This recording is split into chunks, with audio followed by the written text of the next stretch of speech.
let's continue. So what is my the force balance equation for this particular mass? So F external force minus K1 times x1 minus x2 is equal to mass times acceleration of this particular mass. And if we talk about this M2 mass, so there is no external force that is acting. The only force acting is these two spring forces, and so I can write K1 times x1 minus x2 minus of K2 x2 is equal to M2 times x2 double dot. Here you should write M1 is correct. So basically these two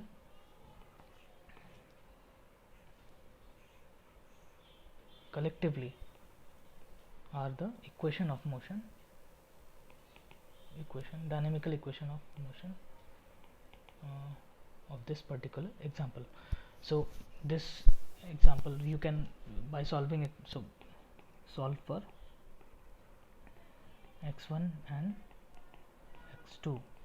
So we can we will read more about in the subsequent chapters how to solve this equation, but till so far this chapter is concerned, we have to derive these mathematical equations of this type of problems. That's all. So let's take quickly more about two examples and we will finish this lecture. So another rotational example could be you will have a rotational beam which is connected to another disc, and disc experiences a torque tau, and this experiences a theta displacement or twisting in this rod.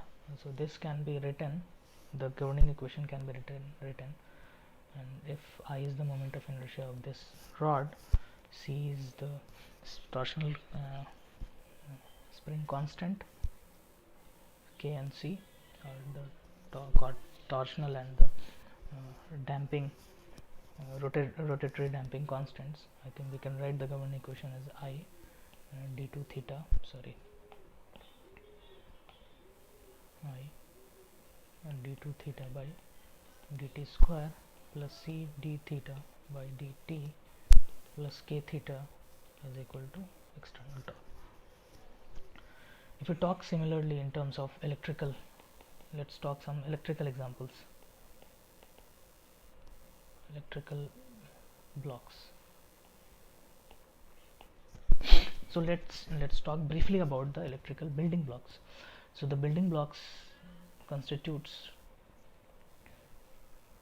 the resistance, the inductor and the capacitor. This is resistance, this is inductor and the capacitance. So all the circuits can be made through these three blocks. So this is your I, this is your voltage across it, resistance, the voltage across it, this is I that is flowing, L is the inductor, voltage across it is V, I that is flowing, this is your C, voltage across it is V, C is the capacitance. We can write V is equal to IR here, V is equal to L di by dt here, and V is equal to 1 upon C integration of I dt. So let's take a quick example of this, a simple circuit. Let's suppose I have applied a source voltage. This is my input to the system, plus minus, sorry, and this I is flowing, and there is a resistance and there is an inductor over it.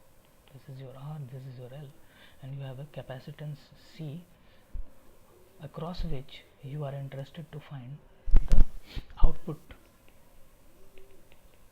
of the electrical circuit.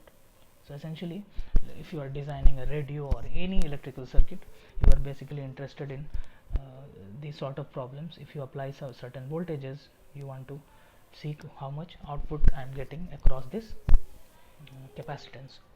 So I can write the mathematical equation as V source is equal to VR resistance plus V capacitance plus V inductance.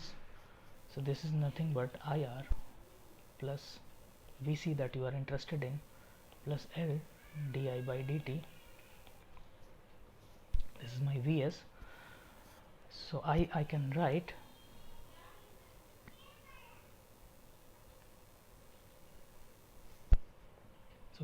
I can write is C dVc by dt across the capacitance. So this we need to replace it with these i's.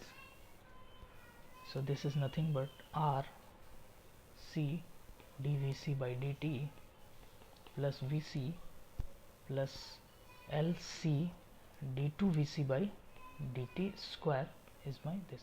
So essentially this is your second order differential equation for this particular electrical circuit. So this is your essentially this is your input to the system, and this Vc is the output which we are interested in as a function of time, which we will be solving in the subsequent chapter. So that's it from this particular basic model systems. Tomorrow we will look into more examples, and we'll talk about the dynamic response of the system, this chapter. Thank you.